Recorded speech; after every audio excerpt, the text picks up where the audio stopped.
Hey, lovebirds. So, we are doing a new segment here called Love and Lust. My producer did all the back end work. Y'all submitted some stories, and you want some advice from the love doctor? That'll be me. So make sure if you do have any questions, any stories to share, you can leave it in the comment. Make sure to thumbs this up so you can see more. But I'm going to review the first story, and let's see. A lot of this are difficult situations from people that they may be going through in their life, romantically or non-romantically. And here I am, just being the love guru that I am, because I got so many love, mucho amor, como Walter Mercado, rest in peace. If y'all don't know, Google that man or watch Netflix. Okay, so let's start with this. My name is Vicky, and I'm in a difficult situation. I'm currently in a 3-year relationship, and my boyfriend has asked me if we can have a threesome. 3 years, ladies. That's all it takes. 3 years to get that threesome. Quickly, my mind was telling me, is he tired of me? Is he interested in another girl and doesn't want to cheat on me? Is he bored about our relationship?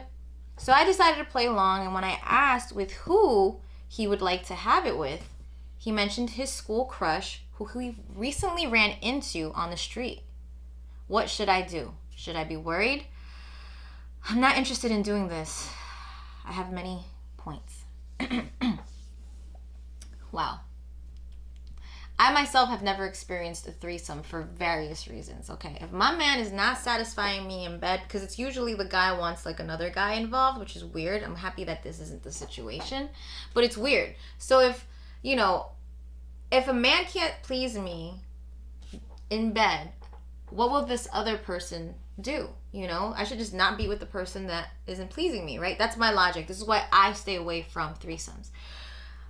When it was made approach to me, this is how I said no, because my answer immediately was no. I didn't want to explain anything else except for, isn't this considered cheating? Just because you're okaying me having sex with another man, I feel like I'd be cheating on you. Men are different than women. As much as people want to say, oh, gender is fluid and it should be non-biased, sexist. Yes, sex is individually different from you and I, Vicky. But you ended this with a very clear-cut message. I'm not interested in doing this. We have to think about what you feel, what you need, and what you want, okay? You're not interested. You literally answered it yourself. Now, here's the thing. Does it mean that he's bored with you? Does it mean he doesn't love you? These are open conversations that you should, at this point, 3 years into it, should be able to have with your significant partner. Don't be scared of being vulnerable. Don't feel ashamed for feeling the way you feel. It's justifiable. It's okay. I think one of the biggest downfalls in relationships nowadays, it's that they're not communicating with each other. They're not. Y'all can write up and talk with your friends and talk about your mom and also, but when it comes to emotions, and I'm guilty of it too, we seem to not be able to do that. Why? There's got to be something within you that's holding you back from talking to your partner, because he's clearly communicating with you. He has no issue communicating with you. Now it's your turn to communicate back. So my advice is, don't be so fixated on the other woman and who it is. And who cares?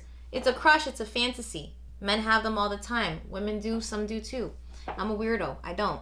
I have to have you physically here, and I have to be fucking you to be able to think about fucking you. I can't be aroused any other way, In this situation, he's been honest, he's been open, he's not lying, he's not hiding anything, and now you need to be honest and open and not hide your true feelings. So, mama, talk to him. That's all. And reread what you sent me, and maybe those can be bullet points that can help you with this conversation to navigate through. So we're going to the next one. Vicky, I hope it works out. Let me know. Hey Jasenia, my name is Jamal, and I need some advice. I'm currently in a 10-year relationship. Wow, that's amazing. And this whole thing that's going on in the world has been making it really hard to go out and try new things. Oh no. I'm afraid to take any trips anywhere with my girlfriend, and I don't know how to do something cool or fun. Do you have any suggestions with the current climate? Okay. Whew, Jamal. I don't know where in the world you're located, if you're in the East Coast or West Coast, but I can tell you that if you are, first of all, kudos to you to surviving this pandemic in this rough time. It's not easy. Relationships, marriages, they've all ended. Some have gotten stronger. And to me, it sounds like you guys are still together, which is great, right? My relationship didn't last. I think one of the things that we were lacking was doing new things in our relationship. I think taking the chances of figuring out, okay, if maybe we're in lockdown, maybe we don't need to just binge watch a Netflix show. Maybe we should do something that might involve a little bit more us and not an electrical device. So what I'm getting at is whether you're in the hot or the cold of the world, there are outdoor activities to do. And a lot of these places that are outdoors, like if you're in the West Coast, maybe you could go kayaking, maybe you could go hit a beach, maybe you can, or if you're somewhere where it's cold, you could go, hot or cold, you could go for a hike. What I'm saying is get out of the house. There's nothing to be afraid right now outdoors. There's proper ventilation. You won't find people around you climbing on top of you.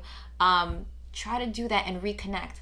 Disconnect to reconnect is what I've been saying a lot lately, because I find myself, because I work in front of a screen, whether it be on my phone or a computer on a desktop, you have to do that even for yourself. So for me to help guide you through this is to take other measures of, one, reconnecting with your partner by disconnecting with electrical devices. Don't be afraid of tomorrow. Live in the now. That's what you have control fully of. And don't live in fear. Don't let fear run your life. You still are alive. You're still healthy. You're still well. And there's still so much out there left to do. And I hope that, whether it be a picnic, whether it be you cooking for her and giving her a massage and vice versa, because ladies, the men deserve it too. It's really a hard, difficult time. I was planning for a whole sexcapade. What is that? A sexcapade is when all you're doing is just having sex. You barely even think about eating. You're just there lovemaking and reconnecting and refining yourself and retuning. And I hope that if it's too cold for you to go outside, bring in the heat in the bedroom. Google Kama Sutra, buy some books, buy some toys. There's a lot of stuff you can do, trust me. Because there's a lot of things I'm sure you haven't already done that you could try out. Thank you, Nathan. Hey, lovebirds.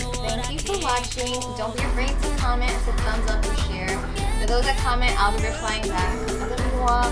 Mwah. Thank you.